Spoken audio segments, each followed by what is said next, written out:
En este segundo vídeo de la cuarta lección vamos a estudiar la invención del alfabeto como legado de los jeroglíficos egipcios. En el año 1905, el arqueólogo y egiptólogo William Flinders Petrie, cuyo retrato podéis ver en la fotografía a la derecha de esta diapositiva, condujo una expedición arqueológica a Serabit el-Hadim, en el Sinaí. Trabajó en el templo de la diosa Hathor, pero también en el camino que conduce hacia él y en las propias minas de turquesa. El material epigráfico que tuvo ocasión de documentar consistía en dos tipos de inscripciones. Por un lado había inscripciones en jeroglíficos egipcios, con mucho las más abundantes, muchas de ellas dedicadas a la diosa Hathor, señora de la turquesa, que era la divinidad adorada en el templo de Serabit el-Hadim, como hemos tenido ocasión de ver en el vídeo anterior. Pero otra serie de inscripciones, menos numerosas, llamó poderosamente su atención por su rareza. El propio Petrie escribió: estas inscripciones contenían una combinación de jeroglíficos egipcios, aunque no podía leerse ni una sola palabra en egipcio regular. Petrie se dio cuenta de que estas inscripciones contenían un número muy limitado de signos que se repetían a menudo, y se preguntó si no podría tratarse de una escritura alfabética, tal vez para anotar la lengua de los semitas que trabajaban para los egipcios en la explotación de las minas. Pero Petrie no fue más allá. Las inscripciones en esta extraña escritura se hallaban grabadas en los muros rocosos de las minas, o bien sobre pequeños objetos votivos, como la esfinge de piedra arenisca que podéis ver en la fotografía de esta diapositiva, que hoy se guarda en el Museo Británico. Si os fijáis, sobre esta esfinge podemos ver dos tipos distintos de inscripciones. Por un lado, sobre el hombro y costado derecho de la propia esfinge, podemos ver una inscripción en jeroglíficos egipcios de factura más o menos regular. Pero por otro lado, en la base de la esfinge, tanto en el lado derecho, que es el que podéis ver en esta fotografía, como en el lado izquierdo, que no podéis ver en esta fotografía, hay sendas inscripciones en el nuevo tipo de escritura. Concentrémonos ahora en la inscripción en jeroglíficos egipcios. Os la he reproducido a la derecha de la fotografía, y debéis saber que se lee de arriba a abajo y de derecha a izquierda. El primer signo es el que sirve para escribir el nombre de la diosa Hathor. Consiste en un cuadrado dentro del cual tenemos el signo del halcón Horus. En efecto, el nombre de la diosa Hathor significa morada de Horus. Por debajo del cuadrado con el nombre de la diosa Hathor tenemos el signo de la azada, seguido del signo de la caña en flor repetido dos veces. El signo de la azada más el signo de la caña en flor repetido dos veces sirven para escribir el participio amado, de manera que la primera secuencia de este texto jeroglífico reza amado de Hathor. La segunda secuencia está escrita por debajo y a la derecha de los signos que acabamos de describir. Si os fijáis, esta secuencia está incompleta por el principio, es decir, por la derecha, porque en esa parte la esfinge está rota. Os he reproducido los signos que faltan entre corchetes en la transcripción de la derecha. Esta segunda secuencia reza señora de la turquesa, de manera que el texto jeroglífico completo de la esfinge dice amado de Hathor, señora de la turquesa. Las inscripciones en la nueva escritura quedaron de momento indescifradas. Pero en el año 1916, el egiptólogo Alan Gardiner, cuyo retrato podéis ver a la derecha, se dio cuenta de que los signos de la nueva escritura representaban objetos de la realidad cuyos nombres en las lenguas semíticas correspondían a los nombres de las letras del alfabeto, y en especial del alfabeto fenicio. Así, por ejemplo, uno de los signos era el de la cabeza de buey, que tenéis reproducido a la derecha en el centro. Pues bien, la palabra para buey en semítico es alp, con oclusión glótica inicial, indicada por el signo de la comilla. La oclusión glótica es una obstrucción del paso del aire que se da a la altura de la glotis, es decir, en la garganta. Ese es el primer sonido de la palabra, y no la vocal A. Pues bien, la palabra alp coincide con el nombre de la primera letra del alfabeto fenicio, que es Alep. Un ejemplo más sencillo es el que corresponde al signo de la cabeza humana, que tenéis reproducido también a la derecha de la diapositiva abajo. La palabra para cabeza en semítico es Rash, con R inicial, y esta palabra coincide con el nombre de la letra R del alfabeto fenicio, que es Resh. Gardiner volvió a la pequeña esfinge de piedra arenisca y se fijó en la inscripción de la izquierda de la base, que aquí podéis ver en la fotografía de la izquierda y, en detalle, también en la fotografía de la derecha. Gardiner concluyó que las letras fenicias derivaban de los signos de la nueva escritura sinaítica, e intentó leer las inscripciones sinaíticas a partir de las letras fenicias. En la fotografía y el dibujo central de esta diapositiva podéis ver las últimas 4 letras de la inscripción de la izquierda de la base de la esfinge de arenisca, y a la derecha podéis ver las mismas 4 letras correspondientes al alfabeto fenicio. Las secuencias se leen de izquierda a derecha. Si os fijáis, la tercera y la cuarta letras son las mismas tanto en la inscripción sinaítica como en la secuencia fenicia. Se trata de una L y de una T. La L, como podéis ver, ha experimentado un proceso de rotación en el paso del sinaítico al fenicio, lo cual es perfectamente normal. En cuanto a la segunda letra, el ojo de la inscripción sinaítica se corresponde bien con la letra circular del alfabeto fenicio. Esta letra circular es el ayin, que anota una consonante fricativa faringeal, es decir, que se pronuncia en la garganta, que, al igual que la oclusión glótica de la que hablábamos antes, es característica de las lenguas semíticas y en general de las lenguas afroasiáticas, pero de la que carecen las lenguas europeas, y que, por tanto, a nosotros en principio nos resulta difícil pronunciar. En cuanto al primer signo, si la secuencia anotaba lo que Gardiner ya sospechaba, debía corresponder a una B, por mucho que el signo sinaítico y la letra fenicia difieran formalmente en este caso. Gardiner tenía, pues, 4 consonantes, una B, un ayin, una L y una T. Todo parecía indicar que la nueva escritura sinaítica no anotaba las vocales, igual que la escritura fenicia. Convenientemente vocalizada, la secuencia podía leerse Baalat, que era nada más y nada menos que el nombre semítico de la diosa Hathor. Años más tarde, fue descifrada también la inscripción de la derecha de la base de la esfinge, que podéis ver en la fotografía y en el dibujo de esta diapositiva. La secuencia se lee igualmente de izquierda a derecha. Si os fijáis, los últimos 2 signos han sido completados en el dibujo, puesto que son fragmentarios en el original, ya que la esfinge está rota por esta parte, como ya sabemos. Los últimos 4 signos de esta inscripción son los mismos que Gardiner ya había descifrado, y por tanto anotan el nombre de la diosa Baalat.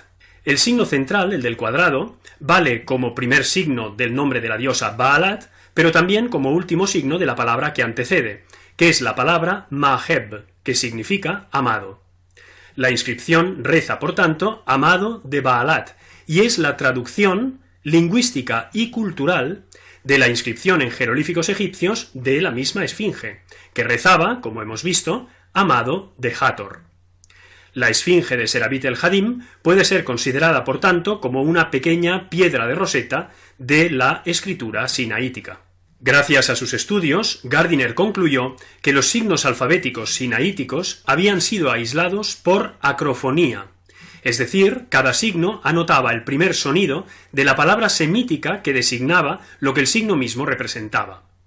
Si el signo representaba, por ejemplo, una cabeza humana, y cabeza se decía en semítico resh, con R inicial, el signo de la cabeza humana pasaba a anotar la consonante R.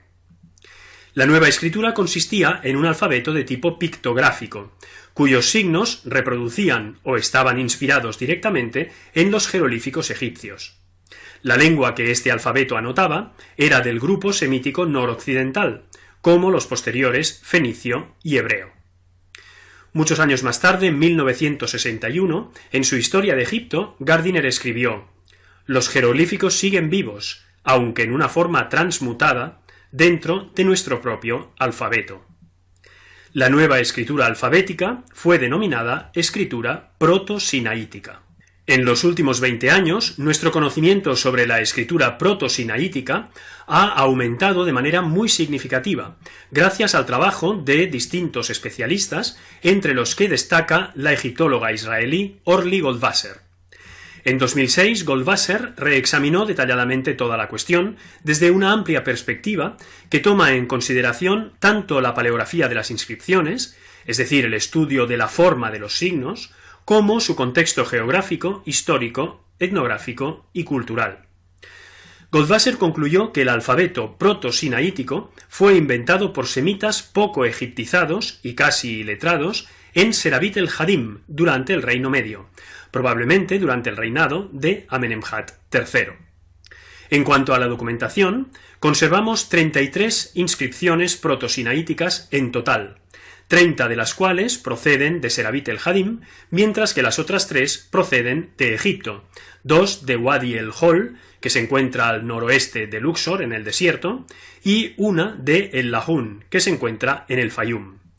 Consisten mayoritariamente, como ya sabemos, en inscripciones rupestres sobre muros rocosos, a veces en forma de estela, o sobre estatuillas o placas de piedra. Veamos cuáles son los puntos esenciales de la argumentación de Goldwasser.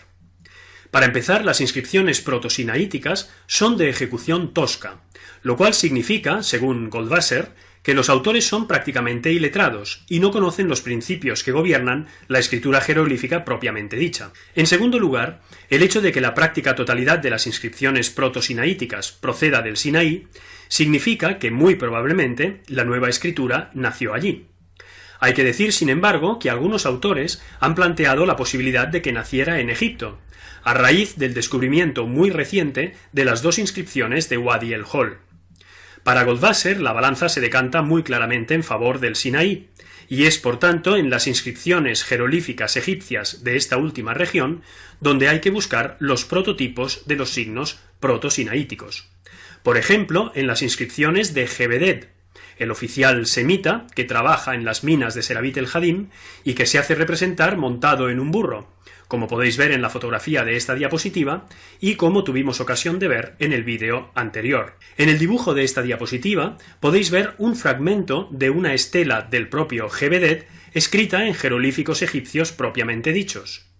Goldwasser observa que en las estelas de Gebeded los signos jeroglíficos tienen una forma muy parecida a la forma de los correspondientes signos protosinaíticos en las inscripciones de la Nueva Escritura. Porque a propósito de los prototipos de los signos protosinaíticos, Goldwasser considera que los hay de 2 tipos. La mayoría de los signos protosinaíticos tienen como modelo jeroglíficos esculpidos en inscripciones egipcias del Reino Medio, en concreto de fines de la 12 dinastía, en el mismo Sinaí, y sobre todo en Serabit el-Hadim. Pero algún signo protosinaítico no parece tener su modelo en un jeroglífico de esas inscripciones egipcias, y entonces el prototipo debe buscarse más bien en objetos de la realidad. En este caso estaríamos ante signos de nueva creación. Por lo que se refiere a la lengua de las inscripciones, como ya se sabía, se trata de una lengua semítica noroccidental, muy próxima al fenicio, al arameo y al hebreo, con las que comparte el léxico. Y en cuanto a la finalidad de las inscripciones, esta es estrictamente cultural y religiosa.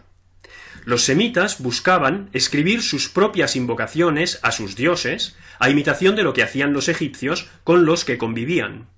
Se trataba de anotar sus nombres propios y sus títulos como oferentes, y también los nombres de sus dioses, como la diosa Baalat, que ya conocemos, y el dios supremo semita, El. Tenemos, por tanto, un estímulo interno, que es la necesidad espiritual de los mismos semitas que trabajaban en las minas del Sinaí, y un estímulo externo, que es el ejemplo egipcio que emular. Esto es lo que explica, según Goldwasser, que el alfabeto naciera en ese lugar y en ese momento en concreto.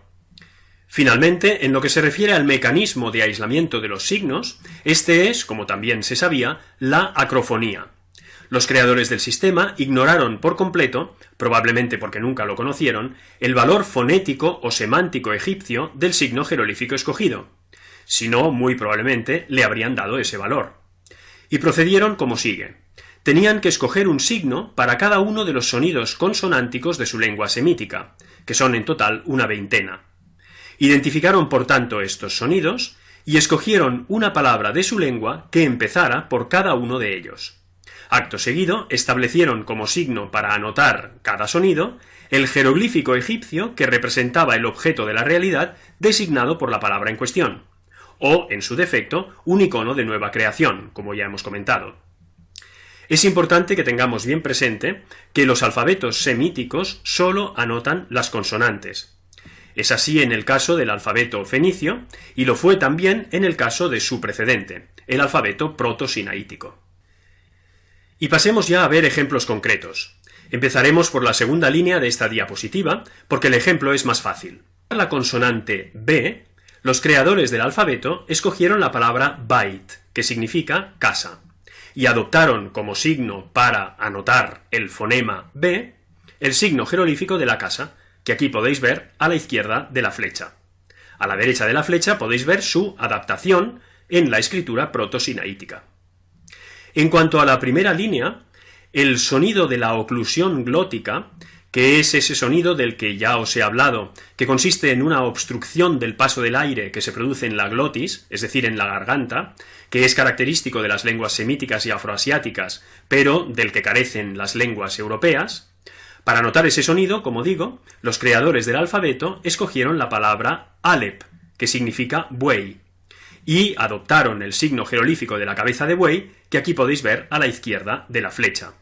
A la derecha de la flecha, en cambio, podéis ver su adaptación proto-sinaítica.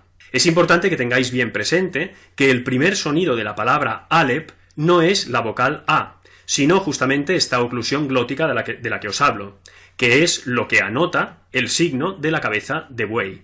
Por lo que se refiere al sonido de la aspiración, y pasamos a la tercera línea de esta diapositiva, los creadores del alfabeto parecen haber escogido interjecciones como por ejemplo hey o hoy, que serían las interjecciones que utilizarían los capataces para llamar a los obreros al trabajo. Y en efecto, el signo jerolífico del hombre que levanta los brazos aparece muy frecuentemente en las inscripciones egipcias del Sinaí y en concreto de Serabit el Hadim para anotar el título de capataz.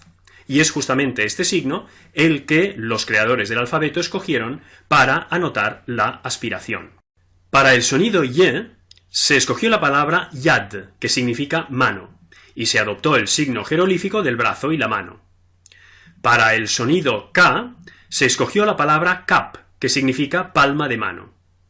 En este caso, Goldwasser piensa que no es probable que el prototipo del signo protosinaítico sean los signos jerolíficos egipcios de la mano y de la palma de mano, que podéis ver a la izquierda de la flecha, porque estos signos en las inscripciones del Sinaí aparecen reproducidos de forma muy estilizada y además siempre en horizontal, mientras que el signo protosinaítico es más detallado y aparece normalmente reproducido en vertical. De ahí que en este caso Goldwasser piense que probablemente el prototipo del signo protosinaítico deba buscarse en el referente real. En cuanto al sonido L, se escogió la palabra lamd, que significa cuerda de doma, y se adoptó cualquiera de los signos jerolíficos que a los semitas podían sugerirles una cuerda de doma.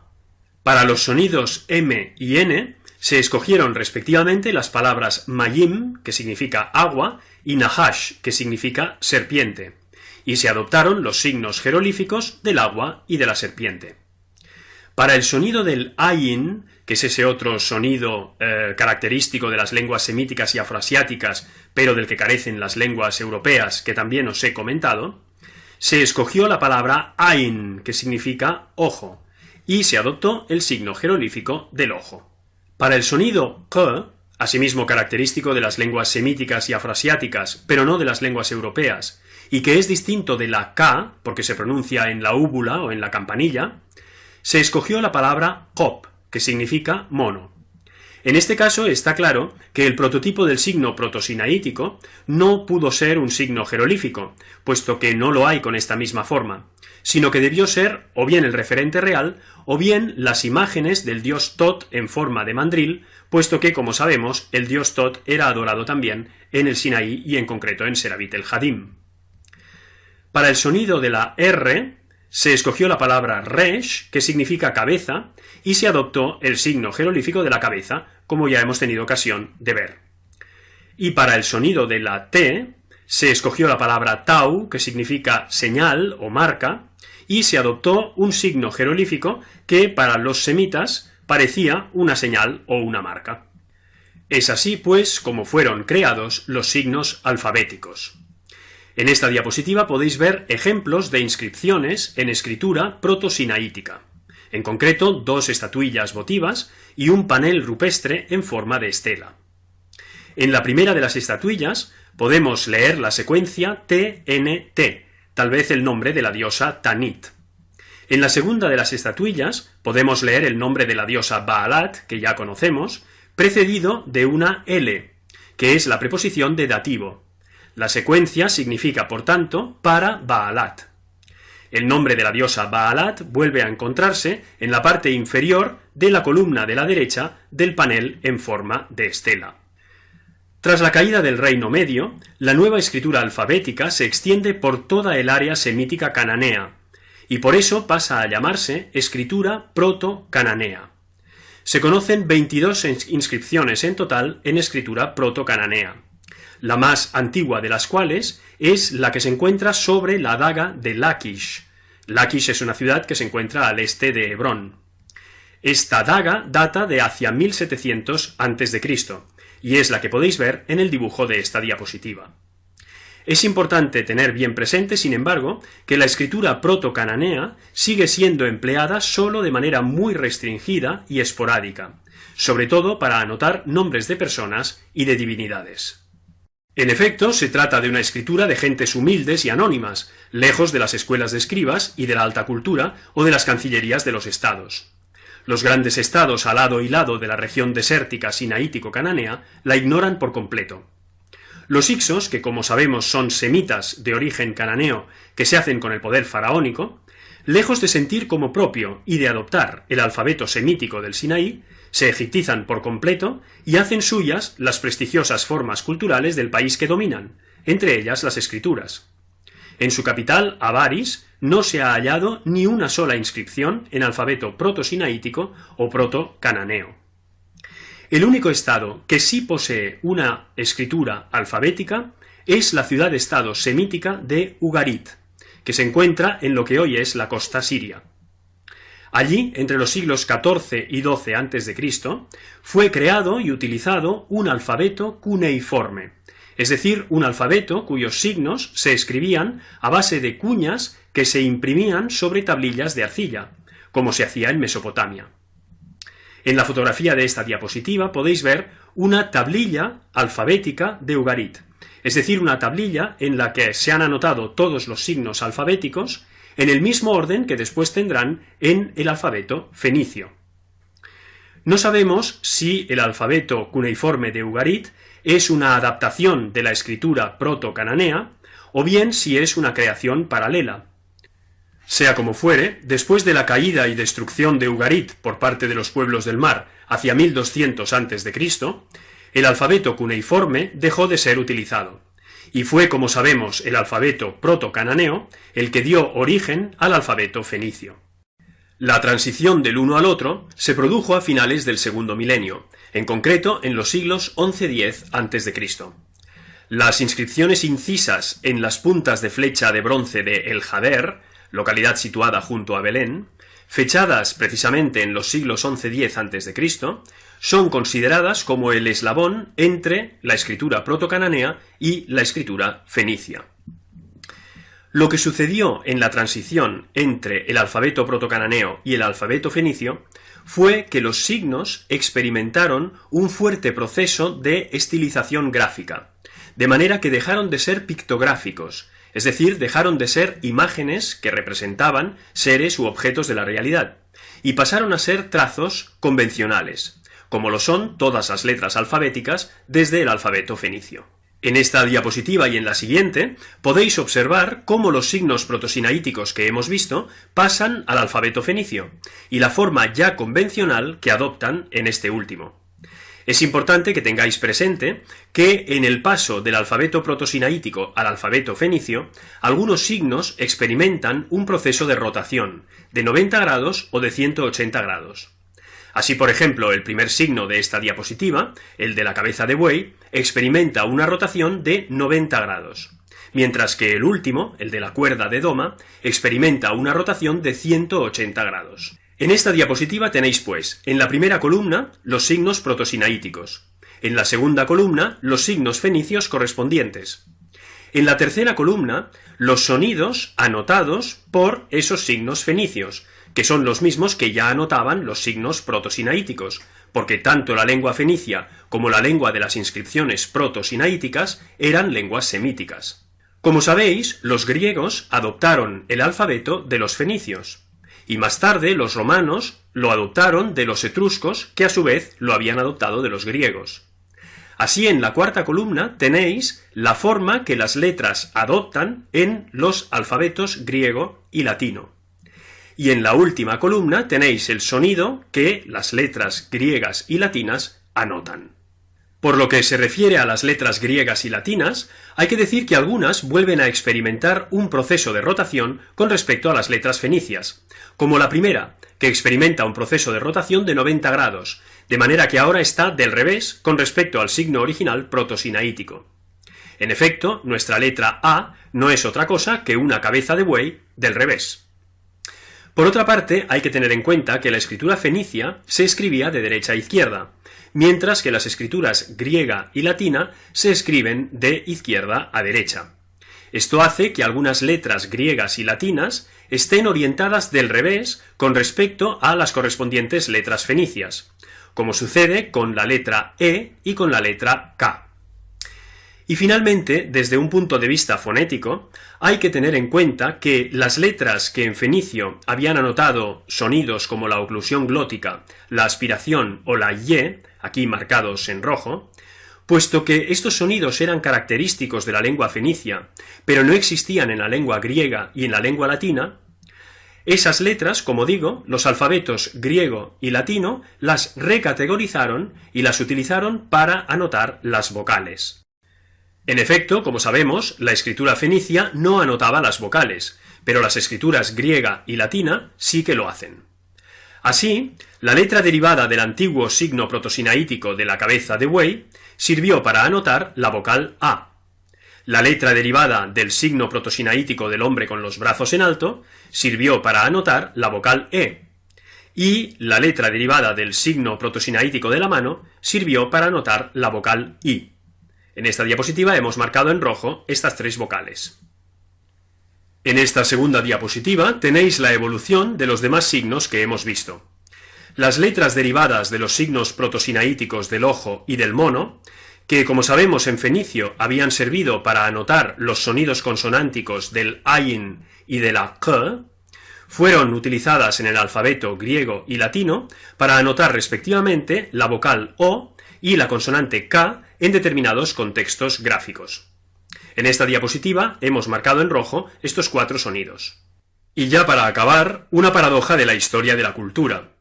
Cuando los egipcios, a partir del siglo II a.C., pero sobre todo a partir del siglo II después de Cristo, empezaron a escribir su propia lengua con las letras griegas y crearon la escritura copta, no podían imaginar siquiera lejanamente que las nuevas letras derivaban de algunos signos de la más prestigiosa de las escrituras de sus antepasados, los jeroglíficos, después de una evolución gráfica de casi 2000 años y de un periplo geográfico circular que va de Egipto al Sinaí, del Sinaí a la franja siro-palestina, de la franja siro-palestina a Grecia y de Grecia de nuevo a Egipto. Una nota final sobre la evaluación de esta lección.